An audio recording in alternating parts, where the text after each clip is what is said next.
Malam itu sunyi. Tidak ada suara selain rintik hujan yang jatuh perlahan di atap rumah kayu yang sudah mulai lapuk. Angin malam meniup tirai yang usang, membuat suasana makin sepi dan hampa. Di balik tirai itu, duduk seorang lelaki tua. Wajahnya penuh keriput. Sorot matanya tajam, tapi lelah. Ia adalah Pak Salim. Nama yang dulunya dikenal, dihormati, disintai. Tapi sekarang, hanya tinggal cerita. Kini, dia hanya dikenal sebagai si tua pemarah yang tinggal sendirian, jauh dari siapapun. Dia adalah muadzin di masjid kampung. Suaranya indah, lembut, dan menyentuh hati. Orang-orang menantikan azannya. Bahkan anak-anak kecil meniru suaranya saat bermain di pelataran masjid. Tapi itu dulu, sampai suatu hari, sebuah tuduhan menghancurkan segalanya. Ia difitnah mencuri uang masjid. Tak ada pembelaan, tak ada penyelidikan, hanya penghakiman dan pengusiran. Hari itu, Pak Salim berjalan keluar dari masjid dengan kepala tertunduk dan hati yang hancur.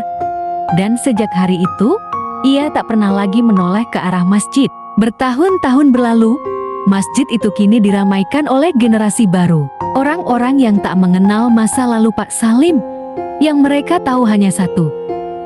Jangan dekati rumah itu, pemiliknya tidak suka azan, tidak suka orang sholat, tidak suka masjid. Padahal, dalam hati terdalamnya, Pak Salim rindu, ia ingin kembali. Ia ingin kembali, tapi ia merasa terlalu kotor, terlalu hina, terlalu jauh untuk dimaafkan.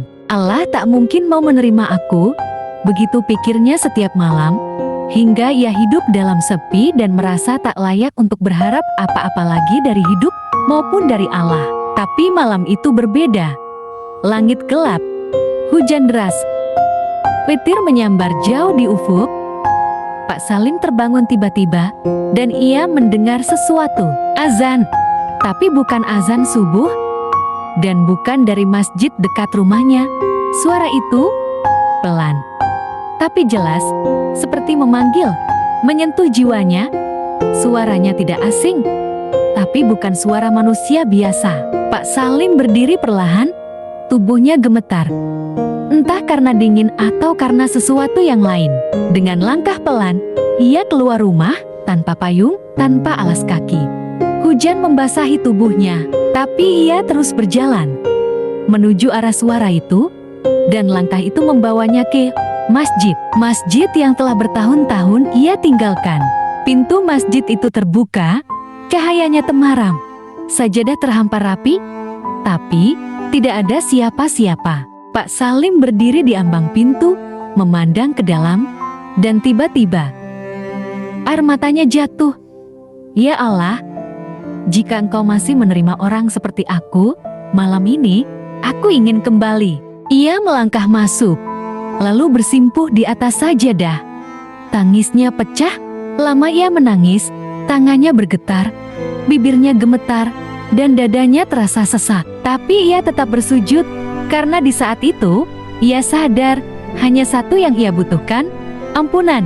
Dan tepat saat ia bangun dari sujudnya, azan subuh berkumandang. Kali ini, dari masjid yang sebenarnya, suara azan itu menjadi saksi bahwa seorang hamba yang telah lama pergi, akhirnya kembali. Pagi itu, mentari terbit dengan hangat yang berbeda, udara segar, langit mulai cerah, dan Pak Salim berjalan keluar dari masjid dengan langkah ringan.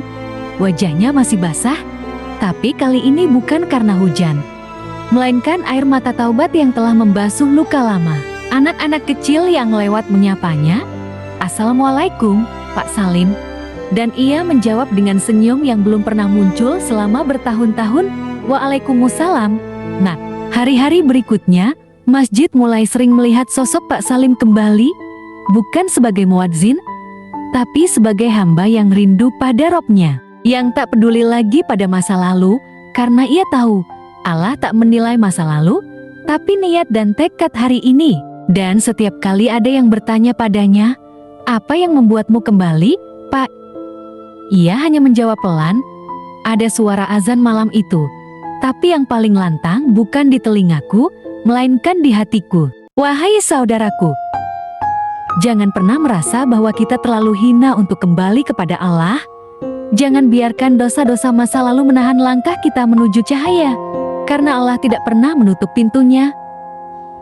Bahkan di tengah malam yang paling gelap sekalipun, Dia masih bersedia memanggilmu dengan lembut, lewat suara azan, lewat suara hati, lewat rasa rindu yang tak bisa kau jelaskan.